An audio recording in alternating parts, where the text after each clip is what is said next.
Part 1. You'll hear a conversation between Jill and Sue. First, you have some time to read questions 1 to 6.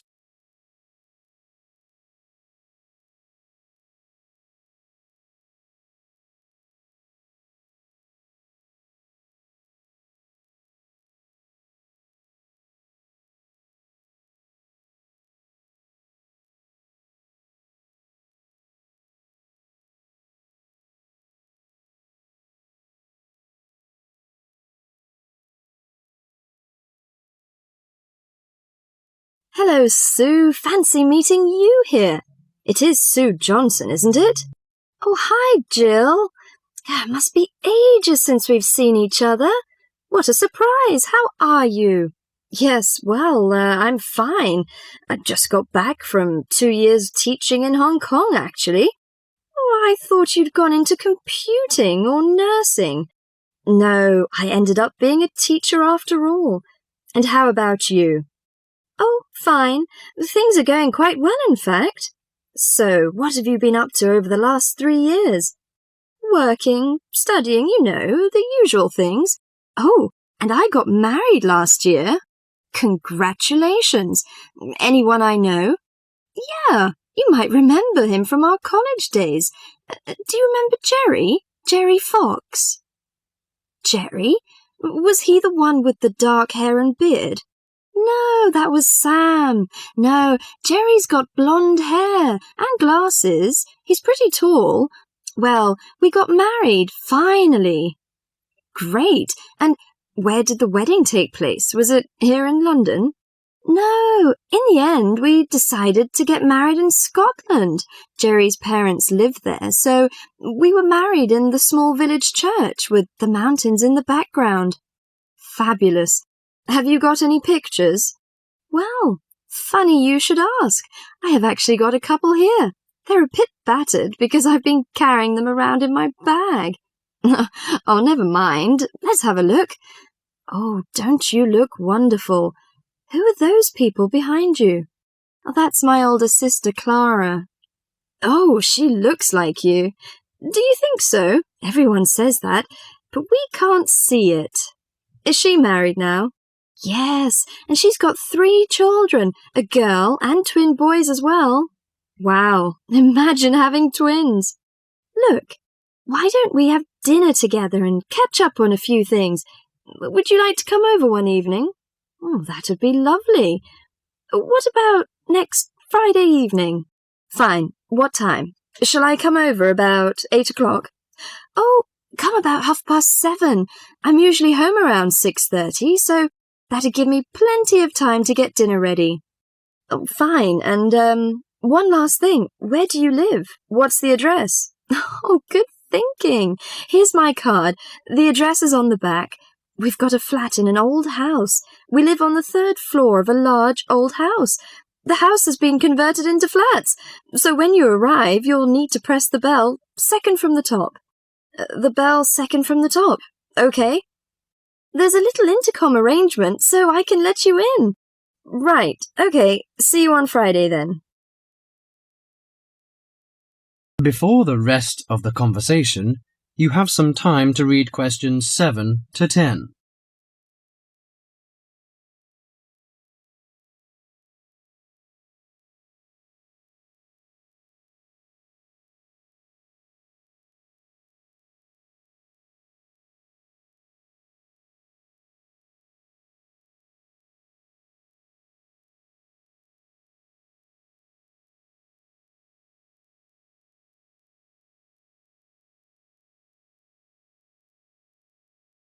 Welcome, Jill. This is my husband, Jerry. Jerry, this is Jill. Hi, Jill. Nice to meet you. Hi, Jerry. Well, let's come in and take a seat. Sue told me that you've just returned from Hong Kong. Was it a pleasant trip? What kind of city is it? Oh, well, Hong Kong enjoys a reputation for the flourishing business. It has a population of around 6.6 million. Much larger than that of Sydney, right? Sydney has a population of 4 million, I think. Yes. Did you enjoy staying there? Well, being a metropolis has advantages. You get the latest films and music. There's always something going on, and there's such a wide variety of different people and cultures that it's difficult to get bored. Of course, all this has its downside. The cost of living is very expensive, and most people cannot afford to go out very often. So although the entertainment is available, you have to have a lot of money to enjoy it. Another problem is, like most big cities, there's a lot of crime. What about the weather? I suppose that it gets a lot of rain. Not always. In summer it's humid, but it's cool and dry in winter. The average temperature in June and July is about 91 degrees Fahrenheit. Hotter than here. The best seasons are spring and autumn. They are mild and agreeable. Is there anything you particularly miss of staying there? Yes, the tasty local food is to my liking, especially the seafood. Hong Kong also enjoys the fame of a paradise for shopping, but I'm not very keen on that, you know. I suppose it must be your favourite. Most shopping malls in Hong Kong have longer opening hours than those in Sydney. Some are even open the whole night during the Christmas holidays. Oh, it sounds lovely. I hope I have a chance to travel there. And I can be your tour guide. Yes, that's great. That is the end of part 1. You now have half a minute to check your answers.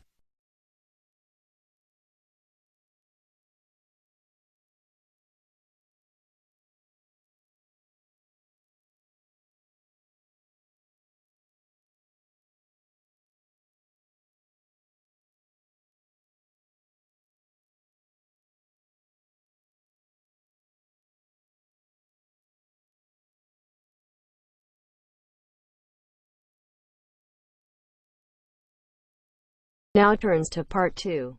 Part 2. In this section, you'll hear an introduction about ancient architectures. First, you have some time to look at questions.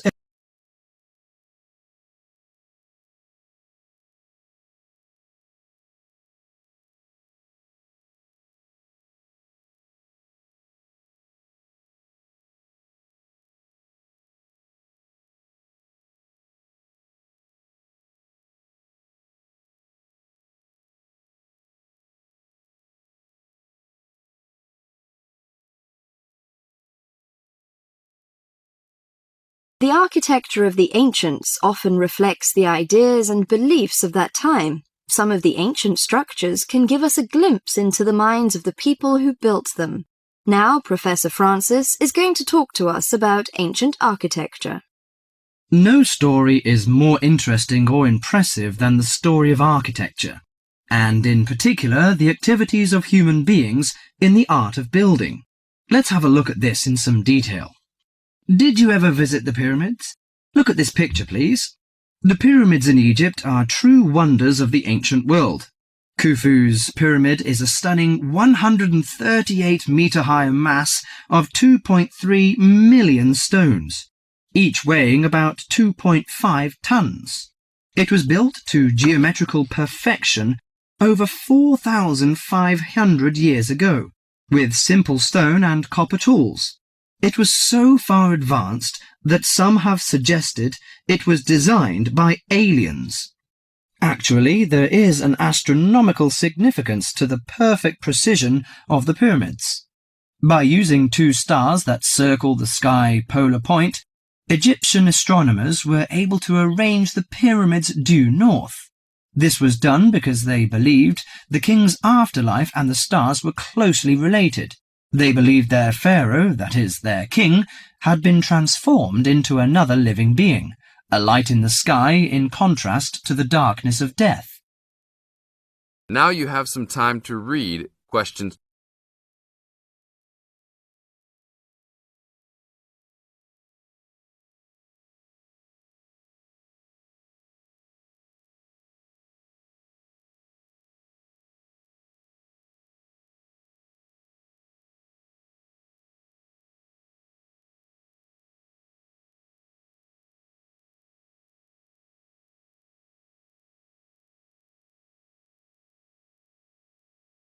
Okay, now let's look at another picture.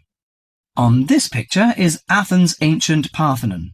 It is an immense columned temple, built almost entirely of marble. Athens' ancient Parthenon is a perfect model of classic Greek architecture. It was built to honour Athena, the goddess of wisdom. Therefore, it includes the ideals of logic and reason in its design. Built in the 5th century BC, the Parthenon is made up of almost 140 columns. The Greeks associated the columns with the virtues of a human being: strong, orderly, proud, and beautiful. The height and width of the Parthenon are designed with the rational logic of geometry. The upper diameter of each column is a bit narrower than its base.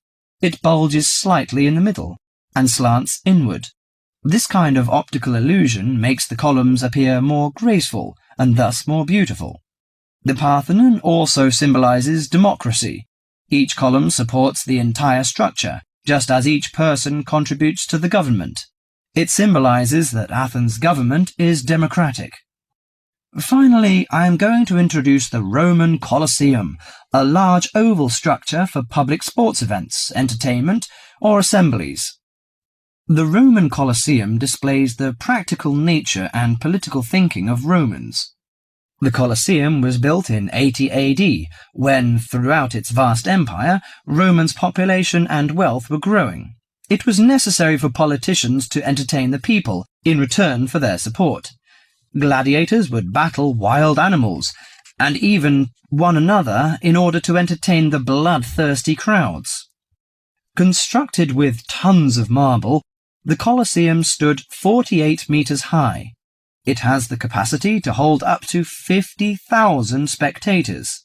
Spectators sat on the lower 3 levels, surrounded by towering roofed passageways.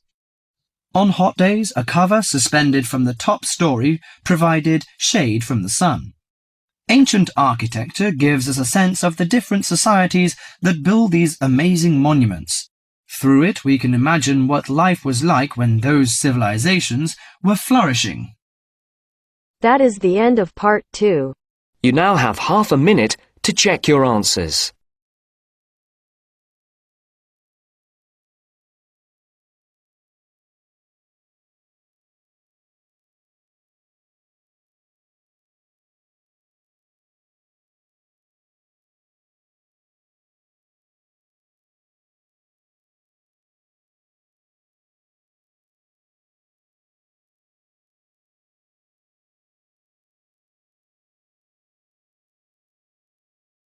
Now turns to part 3. Part 3. You are going to listen to a radio program about buying a house. First, you have some time to look at questions 21 to 25.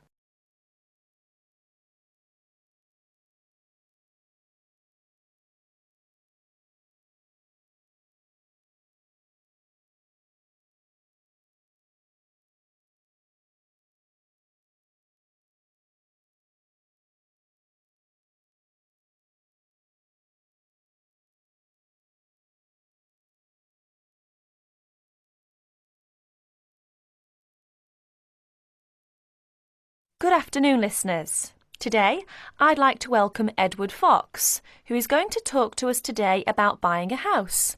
Edward. Thank you, Eunice. For most people, at least, buying a house is a major life event, and probably the single most expensive item you are ever likely to buy. It is also a place that you can make your home. Therefore, thinking carefully before you make a purchase is of the utmost importance. One of the most important things to consider before buying any property is the location, because remember, it is where you plan to spend a large part of your life, or indeed the rest of your life in some circumstances. Therefore, consider the type of life you enjoy leading. Are you a very sociable person who enjoys nightclubs and discos? If so, then you may wish to consider something close to the city, or indeed in a city where it is convenient for all types of nightlife. On the other hand, if, like me, you prefer a quieter life, then you may want to consider something away from the city. However, do remember that proximity to your place of work is also important. Indeed, we spend most of our life at work, and you don't want to have to spend 2 or more hours every day travelling to work now, do you? Therefore, transport is the utmost importance. City suburbs, however, are often conveniently located for commuting to work, All for shopping. without being in the heart of a busy city. You may, however, think that a house in the suburbs would be far too expensive. Yet houses located in cities can often exceed the price of suburban houses. So check out the prices. You may be surprised. Family is another important consideration. You may prefer a house that is away from a busy street or main road. And of course, remember that children have to attend school. Is there a good school in the area, or would your children have to travel a long distance to get to school? Therefore, if you have children, or you plan to have children, location is a very important factor. And of course, remember that a family influences the size of the property. Before you hear the rest of the talk, you have some time to look at questions 26 to 30.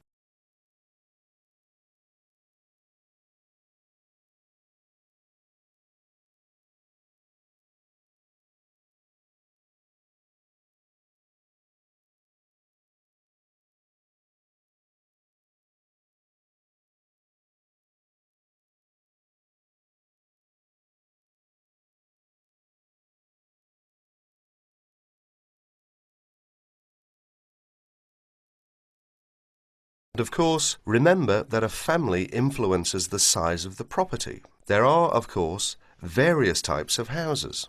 There are detached houses which stand alone and are not joined by to another building. Then there are semi-detached houses, which, incidentally, are the most common, and for good reason, because they are less expensive than detached houses. This is because they are, in fact, two houses joined together, and therefore take up less space. And finally, there are townhouses, which are many houses joined together to form a long row. But don't think that townhouses are less expensive than semi-detached houses. They rarely are. This is because they are usually built in cities where the prices of property is very expensive indeed. The age of property is another consideration. If you're considering buying an old house, beware. You may be faced with expensive repairs and renovation bills. So have the house thoroughly checked by a professional surveyor before you decide to buy. But then again, there are things you can look for yourself. Things such as the condition of the woodwork, especially doors and windows that can be expensive to replace. More importantly, make sure all the fixtures and fittings, things such as cupboards, sinks, taps, bathtubs, are all in good working order, because replacing kitchens and bathrooms can be a very costly business. And don't forget the garden. If the property has one, if you enjoy gardening, then fine. But if you don't enjoy gardening, then you may prefer a small garden as opposed to a big one. But even if you do enjoy gardening, it is important to remember that gardens take up a lot of your time. So keeping a garden in good order may be very difficult if you work long hours. One final thing is the general feel of the place. Does it have a good atmosphere? And most importantly of all, would you feel comfortable living there? Thank you, Edward. But I'm afraid that's all we have time for today. But I'll be back next Wednesday when my guest speaker will be talking about buying a computer. So until then, bye for now. That is the end of part 3. You now have half a minute to check your answers.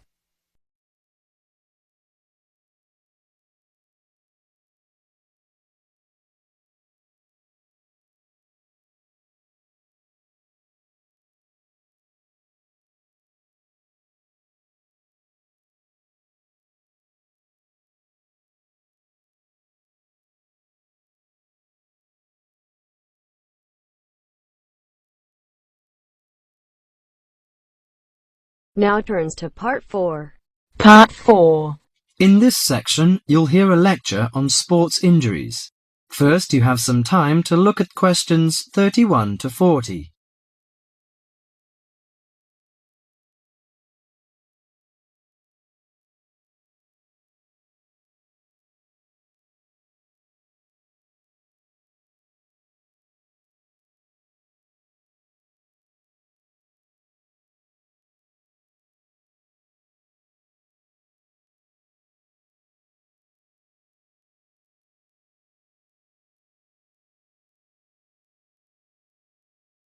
Morning, everyone, and welcome to our regular lecture on health issues. This series of lectures is organised by the Students' Union. It's a great pleasure for me to welcome Mr. David Greenbaum, a physician in sports medicine, to come along and talk to us today. Thank you. You may doubt what good sports medicine can do to non-athletes like you college students. According to public assumptions, sports medicine doctors deal only with sporting injuries. But actually, we treat general joint problems experienced by average people more than treating people who hurt themselves by playing sports. So, whether you're an athlete or not, a sports medicine physician can help you start off every day on the right foot. If you are a college athlete or a sporty person, you must stay at the top of your game. But how do you maintain best physical fitness? You should be under the watchful eye of your sports team physician. Sports medicine doctors offer total care treatment, such as customized workouts, immediate care of injuries, and surgery when needed. A sports medicine doctor's training falls within the specialty of orthopedic surgery. As such, it focuses on the cartilage, ligaments, and muscles involved in your body's movement. So, how do injuries happen? Most of us take for granted the intricate interactions of our bones, muscles, and ligaments until they are damaged. When injured, these tissues can degenerate, causing your joints to ache and feel stiff. Even ordinary daily movements such as walking and bending may cause a sports injury through overuse. Furthermore, the normal wear and tear on your body's tissue may become more taxing as you age.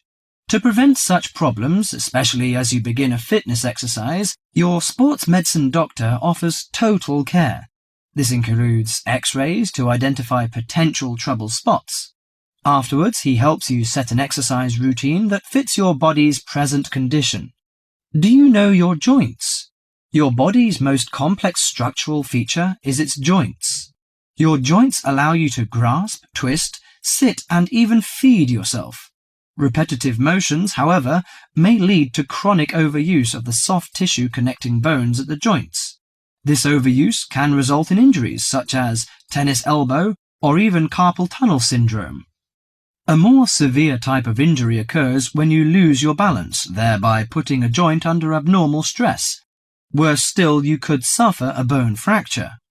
When a traumatic injury happens, effective medical care is crucial. Improper treatment of any joint injury can cause permanent loss of flexibility and recurring joint pain. As quickly as possible, the doctor applies ice packs to your injury. Ice deters swelling and inflammation, so you feel less pain. After keeping it iced for the first 48 hours after injury, the doctor begins therapeutic exercise of your wounded joint. Recently, a new treatment for degenerating joints has been developed, which is a product called orthokin. The treatment involves combining healing proteins with a sample of the patient's own blood. The injured joint then receives an injection of the mixture.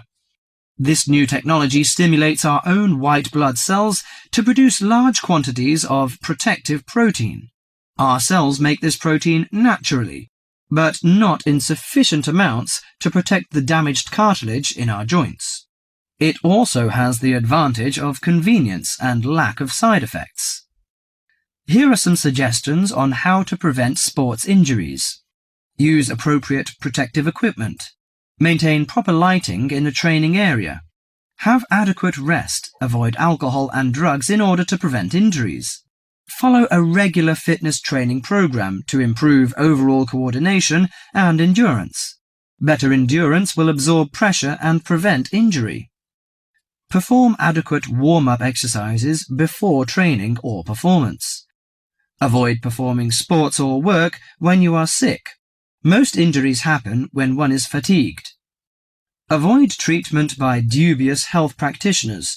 Use of inappropriate massage, adjustment, and homemade medicine, often with steroids or other non-tested drugs, can cause more damage to the injury. That is the end of part 4. You now have half a minute to check your answers.